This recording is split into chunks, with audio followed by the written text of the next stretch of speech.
Sri Aurobindo says that the basic concept is that behind the surface reality of things, there is a deeper reality of a being and a consciousness, which is common to all. When we say with mind, it appears as two separate realities. One is being, one is consciousness. Maybe it is not so when we look at it from something which is not mind. Maybe some other principle than mind. Sri Aurobindo says that perfection is possible. It's possible because that is the aim of nature. He speaks about evolution.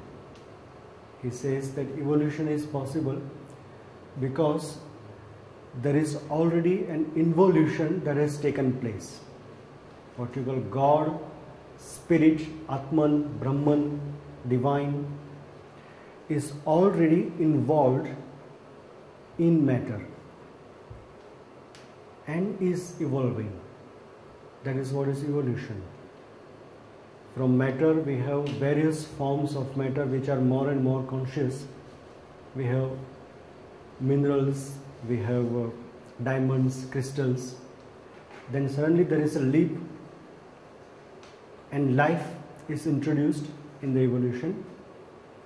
The inner involved divinity finds a release, and life again has various stages of evolution: single cell, multiple cell, single organ, multiple organs.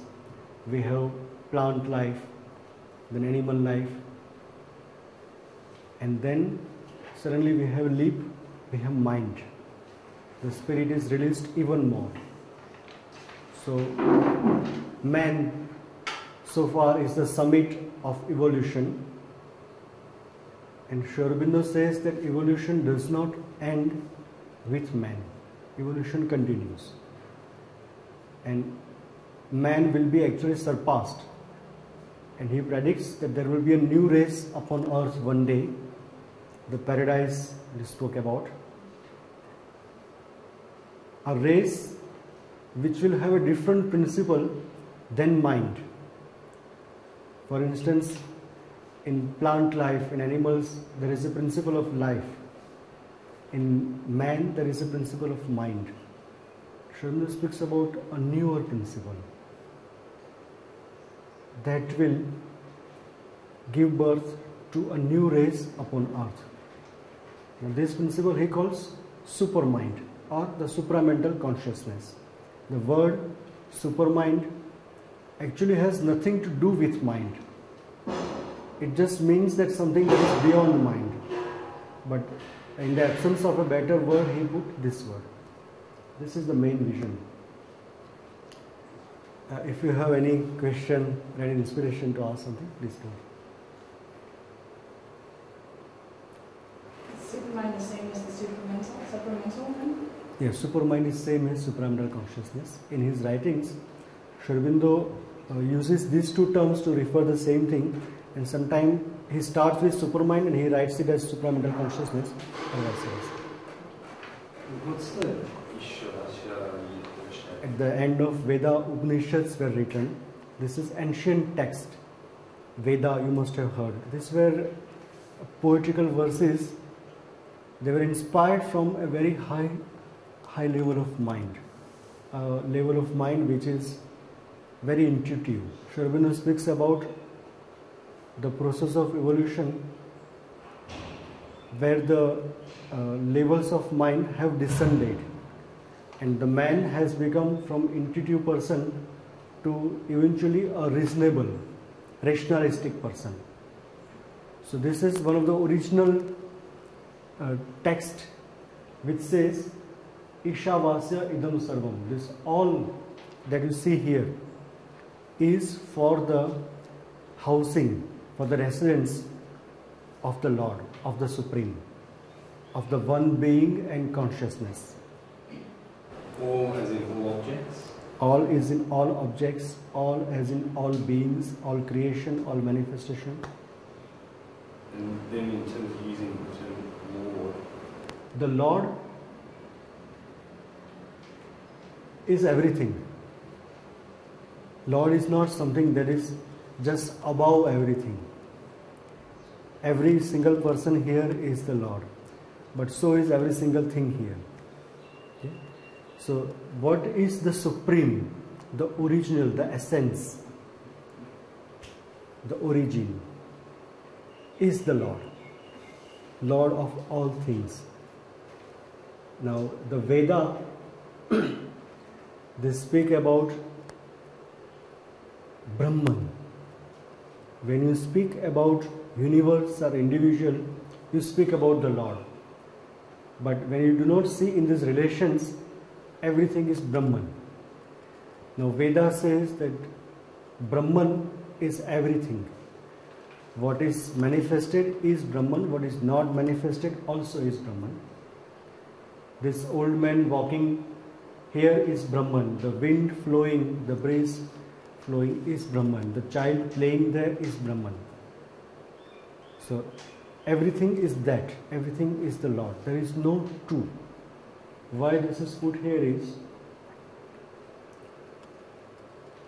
in the medieval ages there was this concept developed all over the world, but also in India, in most schools of yoga, and then widely accepted by people, that life or the creation or the manifestation is an illusion,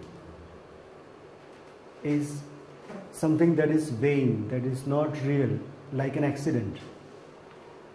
And what is Brahman or what is the Supreme is something beyond this. This is imagination. This is born of desire and mind, and this is not real. And that something beyond creation is real. And the best we can do is to escape from this and merge back in the origin, in the source. But Sri Aurobindo, with his experiences, realized this all also is that. And then when he came to the ancient text, Veda, Upanishads, he found that they speak about this very emphatically, that all this is Brahman. There is one famous sentence, Eko ham bahusyama, I was one, I became many. Sri Aurobindo speaks about life as a conscious process of spirits unfolding, and that the Lord is above life, above this world, and then we are helpless creatures here, and He is watching us, and there are concepts of sins and virtues, and then everything is being recorded and you will be punished. Everything He banishes with one sweep. He does not believe that life is an illusion or an accident. He believes it's a conscious creation, and that everything is the Lord. Everything is that. The ancient sciences, spiritual sciences speak about 4 limbs of the Brahman. Chatushpad Brahman, 4-limbed Brahman. Limbs is body parts. Yeah? Like he says that one part is head, other parts are hands, other is the body structure main, and the legs is the 4th. Upanishads, Veda, they speak about one, this Annam Brahman, this material world is one aspect, one facet, one status or one limb of the Brahman. Material is what you experience with senses. Extrovert Brahman. Brahman enjoys itself in the outward things, the gross enjoyer. The next limb is the introvert, the subtle, the dream state. Enjoyed introvertly. The third state is highest rung of creation, highest step of creation, Satchidananda, the pure state of existence, consciousness, bliss, masked consciousness. This is three are belonging to creation, the manifestation.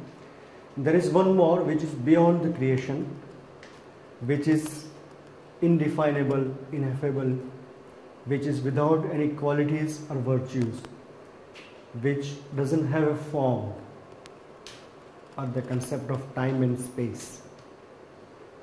This is fourth limb of Brahman. In the medieval ages,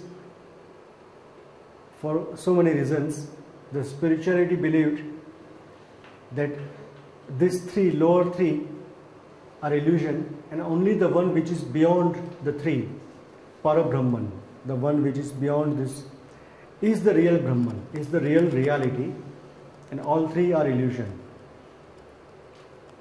And then Sri Aurobindo revived the ancient knowledge that it's not like that.